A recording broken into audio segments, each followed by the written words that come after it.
Among the Philistines by Ginzberg. The destruction of Sodom induced Abraham to journey to Gerar.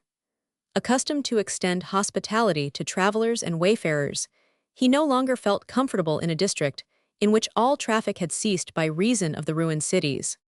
There was another reason for Abraham's leaving his place. The people spoke too much about the ugly incident with Lot's daughters 189.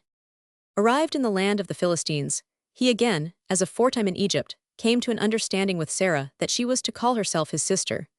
When the report of her beauty reached the king, he ordered her to be brought before him, and he asked her who her companion was, and she told him that Abraham was her brother.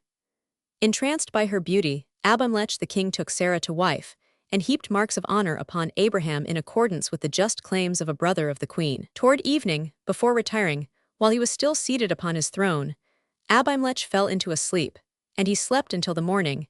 And in the dream he dreamed, he saw an angel of the Lord raising his sword to deal him a death blow. Sore frightened, he asked the cause, and the angel replied and said, "Thou wilt die on account of the woman thou didst take into thy house this day, for she is the wife of Abraham, the man whom thou didst cite before thee. Return his wife unto him. But if thou restore her not, thou shalt surely die, thou and all that are thine." In that night the voice of a great crying was heard in the whole land of the Philistines, for they saw the figure of a man walking about, with sword in hand, slaying all that came in his way. At the same time it happened that in men and beasts alike all the apertures of the body closed up, and the land was seized with indescribable excitement. In the morning, when the king awoke, in agony and terror, he called all his servants and told his dream in their ears. One of their number said, "O Lord and King, restore this woman unto the man, for he is her husband. It is but his way in a strange land to pretend that she is his sister. Thus did he with the king of Egypt too, and God sent heavy afflictions upon Pharaoh when he took the woman unto himself. Consider, also, O Lord and King, what hath befallen this night in the land. Great pain, wailing, and confusion there was, and we know that it came upon us only because of this woman." There were some among his servants who spake, "Be not afraid of dreams. What dreams make known to man is but falsehood." Then God appeared unto Abimelech again, and commanded him to let Sarah go free, otherwise he would be a dead man. 191 Abimelech replied, "Is this thy way? Then, I ween, the generation of the flood and the generation of the confusion of tongues were innocent too.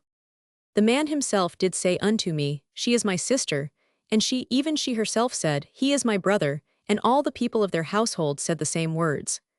And God said unto him, Yea, I know that thou hast not yet committed a trespass, for I withheld thee from sinning. Thou didst not know that Sarah was a man's wife. But is it becoming to question a stranger? No sooner does he set foot upon thy territory, about the woman accompanying him, whether she be his wife or his sister. Abraham, who is a prophet, knew beforehand the danger to himself if he revealed the whole truth. 193, but being a prophet, he also knows that thou didst not touch his wife, and he shall pray for thee, and thou shalt live. The smoke was still rising from the ruins of Sodom, and Abimelech and his people, seeing it, feared that a like fate might overtake them. The king called Abraham, and reproached him for having caused such great misfortune through his false statements concerning Sarah. Abraham excused his conduct by his apprehension that, the fear of God not being in the place, the inhabitants of the land slay him for his wife. 195 Abraham went on, and told the history of his whole life, and he said, "When I dwelt in the house of my father, the nations of the world sought to do me harm, but God proved himself my Redeemer. When the nations of the world tried to lead me astray to idolatry, God revealed himself to me, and he said, Get thee out of thy country, and from thy kindred, and from thy father's house. And when the nations of the world were about to go astray, God sent two prophets, my kinsmen Shem and Eber, to admonish them." 196. Abimelech gave rich gifts to Abraham, wherein he acted otherwise than Pharaoh in similar circumstances. The Egyptian king gave gifts to Sarah, but Abimelech was God-fearing, and desired that Abraham pray for him. To Sarah he gave a costly robe that covered her whole person, hiding her seductive charms from the view of beholders. At the same time it was a reproach to Abraham that he had not fitted Sarah out with the splendor due to his wife. 198. Though Abimelech had done him great injury, Abraham not only granted him the forgiveness he craved, but also he prayed for him to God. Thus he is an exemplar unto all. Man should be pliant as a reed, not hard like the cedar. He should be easily appeased, and slow to anger, and as soon as he who has sinned against him asks for pardon, he should forgive him with all his heart. Even if deep and serious injury has been done to him, he should not be vengeful, nor bear his brother a grudge in his heart. 199. Abraham prayed thus for Abimelech: O Lord of the world, thou hast created man that he may increase and propagate his kind. Grant that Abimelech and his house may multiply and increase.